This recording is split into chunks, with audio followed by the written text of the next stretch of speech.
Les supporters du Real Madrid accusent Florentino Pérez d'avoir fait foirer le transfert de Mbappé pour le Real Madrid. Sauf que voilà, Florentino Pérez, que tu t'appelles Mbappé ou que tu t'appelles Maxwell Cornet, c'est pareil pour lui. On se rappelle que voilà, Cristiano Ronaldo, Sergio Ramos, Raphaël Varane, Casemiro et d'autres aussi ont été virés et n'ont pas été retenus par Florentino Pérez. Florentino Pérez, pour lui, personne n'est au-dessus du club. Et que tu t'appelles Mbappé ou que tu sois un inconnu au bataillon, pour lui, Pérez, c'est pareil. Alors, il y a eu la blessure de Courtois, il y a eu la blessure de Militao, il y a eu le départ de Karim Benzema qui n'a pas été remplacé, la blessure d'Arda Güler.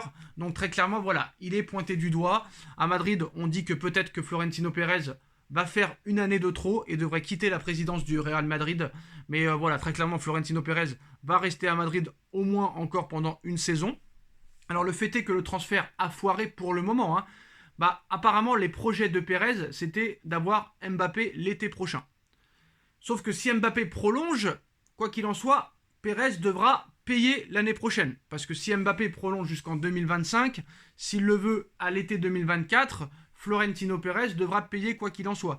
Donc ça ne change rien de faire une offre cet été ou l'été prochain. Et même si Mbappé venait à ne pas prolonger au Paris Saint-Germain, quoi qu'il en soit, ça aurait coûté minimum 100 millions d'euros à la signature pour Florentino Pérez. Ça, c'est la première chose. La deuxième chose qui aurait fait foirer le transfert, qui est encore possible, hein, on est jusqu'au 31 août, donc on verra ce qui se passera. La deuxième chose, c'est que Pérez ne voulait pas donner 100% des droits d'image à Kylian Mbappé. Pérez voulait faire 50-50.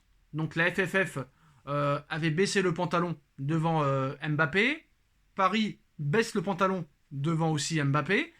Et Pérez ne le fait pas. Pérez n'a jamais baissé le pantalon pour qui que ce soit. Que ce soit Zidane, Beckham, Raoul, Roberto Carlos, Figo, Ronaldo, Varane, Casemiro, Raoul, Gucci et tous les grandes stars du Real Madrid. Il n'a jamais baissé le pantalon et c'est pas pour Mbappé qui va le faire. Voilà la deuxième chose. Et la troisième chose, excusez-moi, pour laquelle le transfert a foiré, c'est que très clairement, Pérez ne s'est pas du tout aligné sur les demandes salariales de Kylian Mbappé. Mbappé voulait le même salaire qu'au Paris Saint-Germain, c'est-à-dire 70 millions d'euros bruts par saison, alors que Pérez proposait seulement 40 millions d'euros bruts par saison. Il y a même d'autres médias qui disaient 35 millions d'euros bruts par saison. Hors de question pour Kylian Mbappé. Donc c'est très clairement une histoire d'argent. Et Mbappé s'est dit, très clairement, je touche une tonne d'argent, je touche 70 millions d'euros par saison. En plus de ça, j'ai des primes de fidélité tous les 3 mois. Et la dernière saison, c'est un contrat à une année à 200 millions d'euros. Pourquoi je vais quitter le Paris Saint-Germain alors que lui, il me propose la moitié de mon salaire au PSG. Il me propose seulement 50% de mes droits d'image. C'est compliqué. Voilà, c'est compliqué. Voilà pourquoi le transfert de Pérez, le transfert de Mbappé au Real Madrid a foiré et les supporters du Real accusent Pérez d'avoir fait foirer ce transfert. Et en plus de ça, apparemment, Pérez se réserve Erling Haaland pour l'été prochain. Comme vous le savez, Erling Haaland, quand il a signé à Manchester City à l'été 2022, a mis une clause dans son contrat, une clause libératoire de 150 millions d'euros. Erling Haaland sera disponible à 150 millions d'euros l'été prochain. Et on le sait depuis plusieurs années que Mbappé et Erling Haaland ne joueront jamais dans la même équipe. Ça c'est clair. C'est comme Lionel Messi et Cristiano Ronaldo. On savait très bien que jamais ils ne joueraient ensemble. On sait que Haaland et Mbappé, c'est la prochaine rivalité des 10 prochaines années. Donc il est inconcevable que les deux jouent ensemble et les deux ne voudront pas, très clairement. Et Haaland lui-même, l'année dernière, a dit qu'il ne serait pas contre, très clairement, de faire tous les championnats, tous les grands championnats. Première Ligue, il l'a fait. Bundesliga, il l'a fait. Et même son père a dit qu'il pourrait faire le championnat italien, le championnat italien, championnat français, et j'en oublie peut-être un. Voilà. Parce qu'il a fait l'anglais, il a fait l'allemand, il lui reste plus que l'espagnol et l'italien, voilà. Donc il serait pas contre faire l'Espagne, l'Italie et la France. Avec Manchester City, il a tout gagné. Il a gagné la Première Ligue, la Ligue des Champions, la Coupe de la Ligue anglaise, et a tout gagné. S'il gagne la Super Coupe d'Europe cette semaine, et la Coupe du Monde des clubs, il aura vraiment tout gagné avec Manchester City. Et s'il fait encore une grosse saison cette année, il n'aura plus rien à prouver en Angleterre, et peut-être qu'il aurait des envies de départ. 150 millions d'euros. 150 millions d'euros, c'est beaucoup moins cher que Kylian Mbappé. C'est une clause libératoire. Il veut un vrai numéro 9.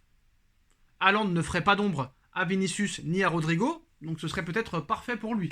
Et surtout que là, je pense que Pérez en a marre de prendre des bananes de la part de Kylian Mbappé, qui a plus, on a plus l'impression qu'il s'intéresse plus à l'argent qu'au sportif, Mbappé. Très clairement. Et en plus de ça, quatrième chose qui empêche peut-être Mbappé de signer au Real, c'est que tant que Mbappé dans sa tête n'aura pas marqué l'histoire du Paris Saint-Germain, Mbappé ne voudra pas partir du Paris Saint-Germain. Parce que s'il va au Real Madrid, Mbappé, et qu'il met 400 buts en 6 ans, bah, il rentrera dans la lignée des Zidane, des Raoul, des Cristiano Ronaldo, des Gareth Bale, des R9 et compagnie.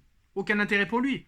Mbappé veut marquer l'histoire du football. C'est pas au Real qui va la marquer. Il rentrera seulement dans la lignée des autres grands stars du Real, alors qu'au PSG, il a tout à fait la possibilité de le faire. Et surtout, peut-être que Mbappé a fait tout ce cinéma pour avoir le mercato qu'il souhaite.